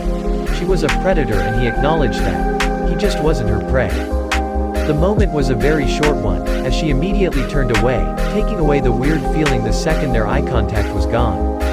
Issei wasn't sure what to make of it. Now would you return the pleasure and introduce yourself to us? Issei's attention shot back to Sin, and he noticed that the man was way closer, probably even standing in the puke from earlier, but when he gave the floor a quick scan there was no sign of him having flown up. His eyes shot up to establish eye contact between himself and Sin, but once more he failed, due to Sin having them concealed behind the blanket of darkness. Issei didn't know what to do. He didn't know how to speak. It had been years since the last time he had spoken, since his mother had always been annoyed by his voice, so he had stopped talking altogether. With the man, it had never been required for him to bring out even a single word. He didn't know how. It had been years, maybe even a decade, since he had last formed a word with his vocal cords, not even screams. So he remained silent, sitting in his chair, staring into the darkness that concealed Sin's face. In his silence he didn't take notice of the small shaking that made the group shift into a more defensive formation, still completely focused on Sin's face. He was the only one who hadn't moved a muscle. It took him a bit longer, but once he picked up the shacking, he immediately prepared himself. A sound came with it, and both grew but also became more distinct. After a while, it was clear that both the sound and shaking originated from the wall left of Issei. He didn't know what to expect. Still, his body was instinctively preparing itself for a battle. But quickly he realized that fighting wasn't something he had to concern himself with. It was more probable that whoever was making their way here was after Sin and his group and not himself, so he could probably get out of the crossfire by either disassociating himself with the group or fleeing while they all were distracted. Before he could decide on what exactly to do, the wall was broken through and a roar made the air shake. The shockwave wouldn't have toppled Issei, but the chair he was sitting on didn't have the same stability, immediately falling to the side, taking Issei with it. Issei, unprepared for the sudden fall, landed clumsily on his back, dust that had been blown into the air by the explosive shockwave landing in his eyes. Still lying on the ground, he rubbed his eyes trying to remove the dust from them. Thankfully it wasn't much, and he was quickly able to open them again, just to catch the image of a giant lizard head appearing from a dust cloud. Its jaws, wide open, with Sin in between, ready to crush the manifestation with its powerful maw. And Sin just stood there, looking at Issei, as if he didn't even realize that he was about to be eaten by a massive monster. But fate wouldn't have it like that. For a single moment, Issei saw something red dash to Sin, and the next moment the jaws were stopped in their path. Behemoth. He stood behind Sin. Not even holding the jaws, just standing there, not allowing the sharp teeth to as much as scratch him. Only when the beast tried to pull back, did Behemoth move, grabbing it directly by the teeth, stopping it from getting away. This time he didn't pull it off as easily, having to pull against the monster if he didn't want to be pulled away by it. But Sin didn't make it long for him. He held his hand high, which at first confused Issei. But when the colorless man pulled down his hand and a giant spear of utter darkness slammed into the beast behind him, Issei knew that it was his doing. Another roar escaped from the massive lizard, and like before, dust was thrown into the air. Issei, still on the ground, this time covered his face with his arms. While protecting his eyes, there was the sound of heavy objects impacting the ground around him, and immediately Issei got on his feet to get away from whatever kind of barrage was coming down on him. Opening his eyes, he saw massive spikes of stone raining down on him. He could not dodge, so he did the next best thing. Concentrating, he held his hand in front of his face, the palm facing the giant rocks. He reached within himself, trying to pull out the flames that had always been there in his moments of need. It was like trying to find a key in a giant, empty, lightless room. He was feeling around in the darkness, finding nothing to pull from. But then, a small flicker in the corner of his mental vision. He turned to look, and a massive spike impaled his hand and went straight through his head. Issei's body was pulled down onto the ground and his head was completely obliterated by the sharp stone. For a second his body just lay there, lifeless. But like before, the white flames formed on his neck and grew towards his head. On its way there it hit the rock, melting it instantly and making it fall over to the side so that the head had enough place to regenerate. Issei stood up and shook his new head. This battle was one out of his league. He couldn't even stop a single projectile from the losing side. Maybe he'd have felt thankful for having survived, but by now that was to be expected for Issei, not something to be thankful of. Before he could get on his feet, a loud slicing sound rippled through the air. Still, on the ground, he saw the rocks that had landed all around him crumble into dust and rubble. He quickly got to his feet, to avoid once more getting dust into his eyes. Finally finding himself outside of any conflict, he realized that the massive spikes that had landed all around and on him had been destroyed by something powerful while he had been on the ground. With them being reduced to nothing more than piles of small rocks and dust, he had a good view of the battlefield. It was one-sided. The massive lizard hadn't been the only beast that appeared in the doorless room. A golem made out of various stones was also facing off against Sin's group. It was not alone, as piles of rocks fell from it before forming into their own humanoid shape, attacking whichever opponent was currently closest to them. While that did sound like a big threat, the group clearly had the upper hand, having forced the golem into a corner. Alucard was slowly turning the hard body into dust, his eyes glowing brightly as he was moving at incredible speeds. Meanwhile, Elizabeth and Kuruma were taking care of the small army of tiny golems. Elizabeth was fighting with a sword that was electrically charged, sending off lightning in all directions every time she swung it. Her fighting style was very direct, going from target to target, always hitting those first that were closest to harming her. Kuruma was a lot more chaotic. He had a gun in each hand and was spinning around in circles, shooting bullets seemingly at random. Yet every shot connected most of the time, taking down more than just one golem. The rushing golems could not reach him, being shot down before they were within reach. On the other side of the room, Behemoth and Sin were still engaged in combat with the giant beast. And while they were still in full control of the fight, it was also clear that the massive lizard had barely taken any damage either. The attacks both Behemoth and Sin were launching barely scratching the hard-plated monster. But between those battles, there was a hole in the wall from which the two titans had emerged. A way out. Issei didn't hesitate. Once realizing that it might be his way out, he made a sprint for it.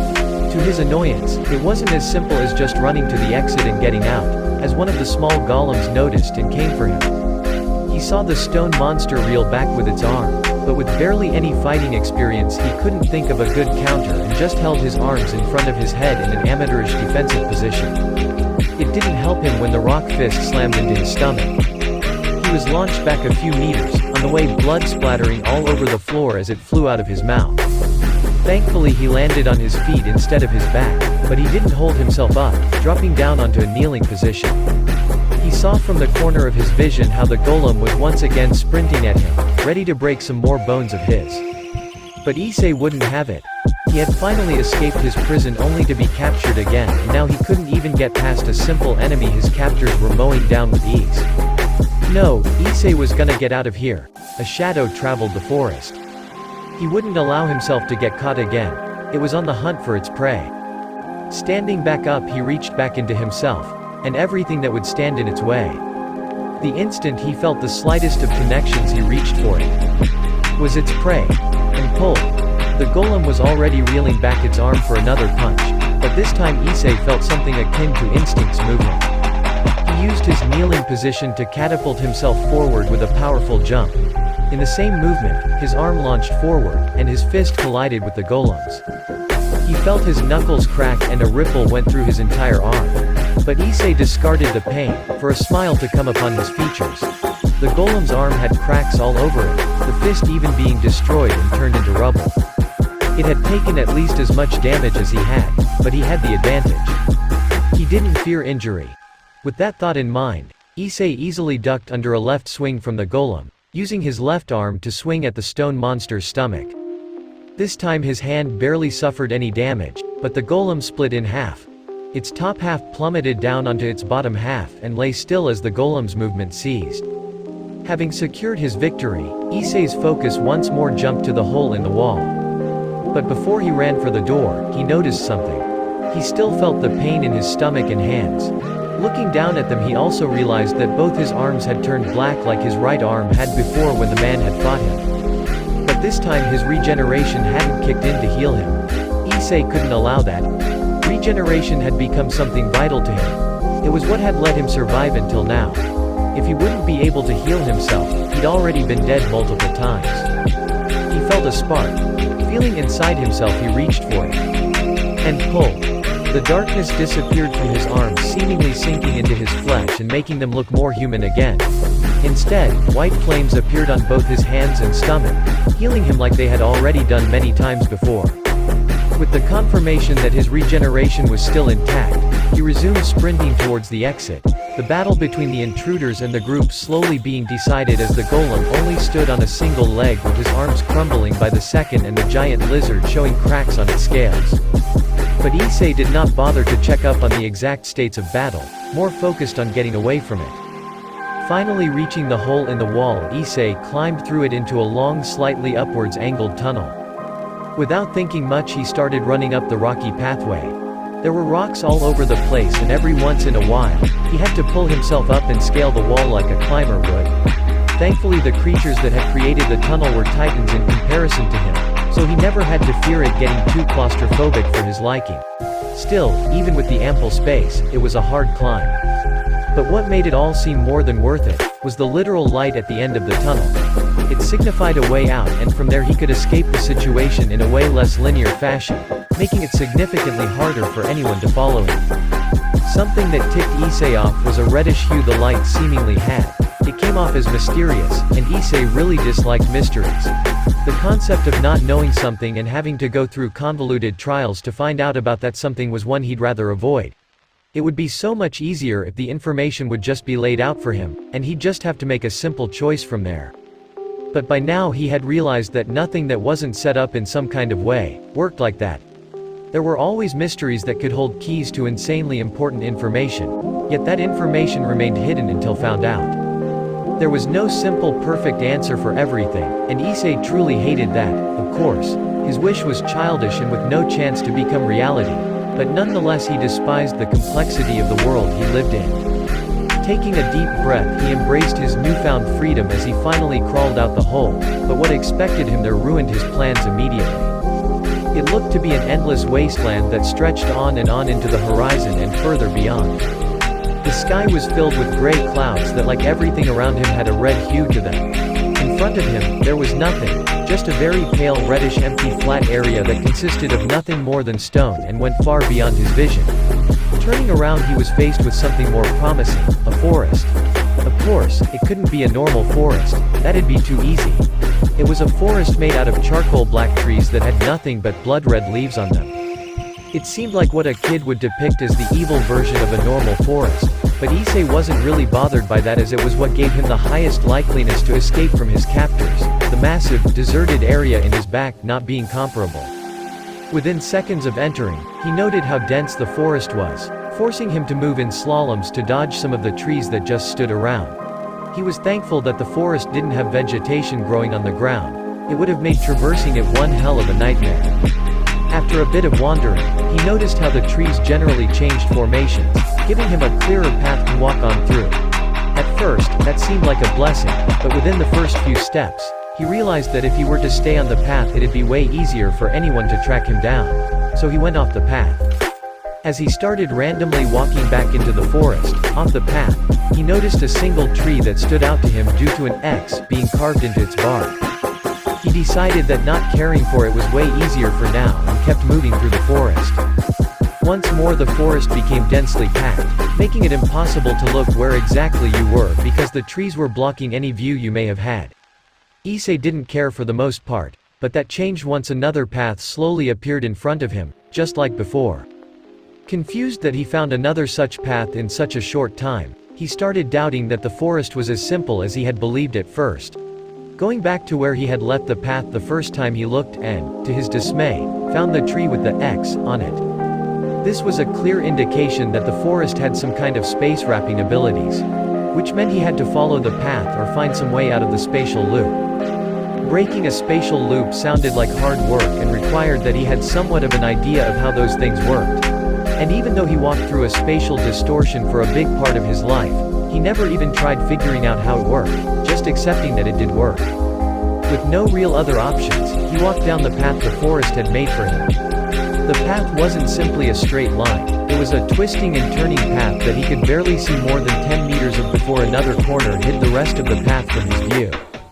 What he was thankful for was that the altitude of the path never seemed to change, never forcing him to climb a hill or something along those lines. But soon he noticed that the path didn't remain completely the same. The trees became taller and a bit thicker, with the red leaves growing darker and after a while stopping any semblance of light that came from the sky from reaching the ground. Surprisingly, even with the light cut off, it didn't turn completely dark. Well, it actually did. Issei at this point just didn't realize that he had night vision.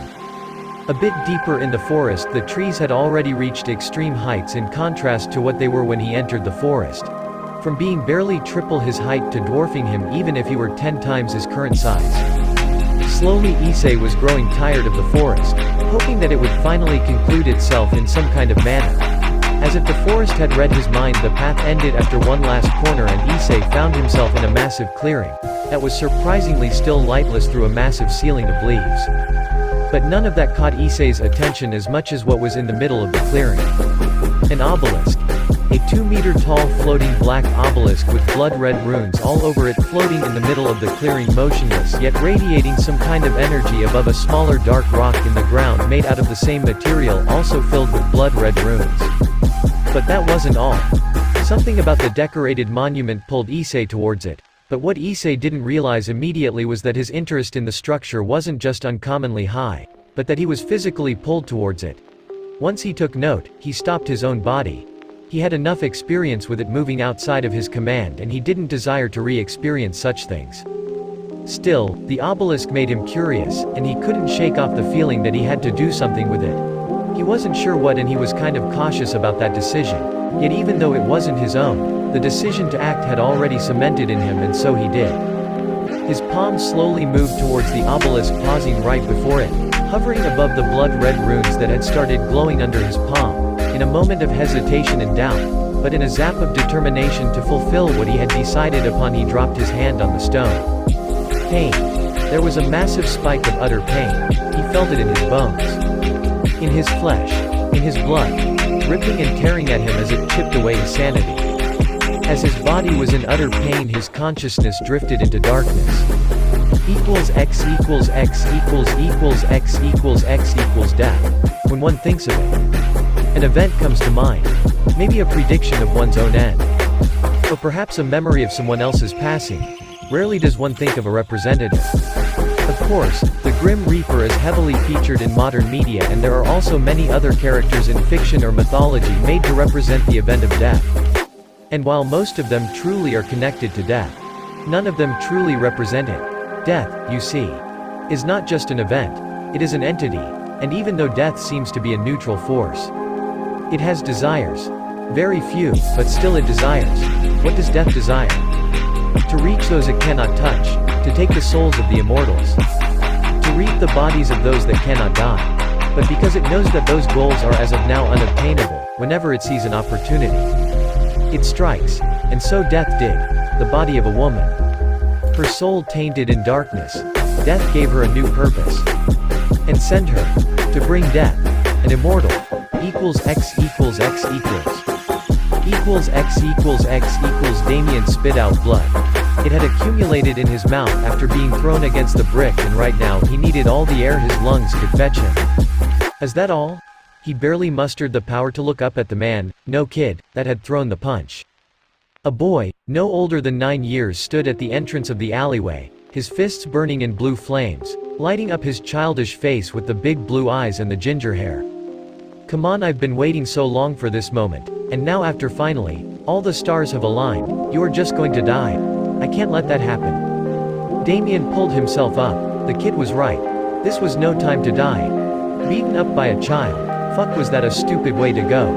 And Damien wanted his death to be grand if ever. Of course, immortality was no option, but at least let him die at the age of 75 with a wife and a long life behind him. Oh, you're still standing. That's a positive.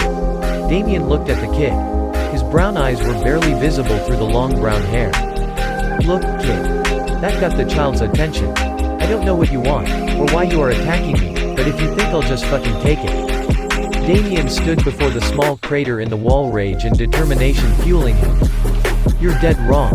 He dashed toward the kid with every intention to kick him in the face. But to his dismay, he instead received another fist to the stomach, launching him back into the wall. Well, you do have the determination, but if you have nothing to fuel it with, that's pretty useless. Something to fuel it with, huh? What were those fire fists of the kid anyway? Magic. If magic is real, that meant he must have some too. Damien focused. He didn't know how, he didn't know what, but he knew that he had to summon some kind of magic out of somewhere and use it against the kid. So he pulled, "Oh, we're getting somewhere. Oh, are we now?" Boost equals x equals x equals equals x equals x equals 8n. After 2 months. I released the second chapter and I am kind of really happy with this. It's more of a setup chapter for the entirety of Arc 1, a bit of Arc 2, also covering some of the very basics. I can't promise that Chapter 3 will take less time, but as I was still working on the entirety of the plot with this Chapter 1, believe that with a more laid out structure, I am capable of writing it faster. Still, writing 10,000 words isn't something easy, and don't take this as a promise for it only taking 1 month. I want this to be as good as I can push it to be, so I'll take my sweet time until I deem it acceptable to be released. Please review if you find anything wrong in the story, from grammatical to storytelling wise, or if you just feel like it. Thank you for reading. Task Failure spoke as he headed to bed at 3 a.m. Be more healthy than Task Failure, previous ch2 of 2.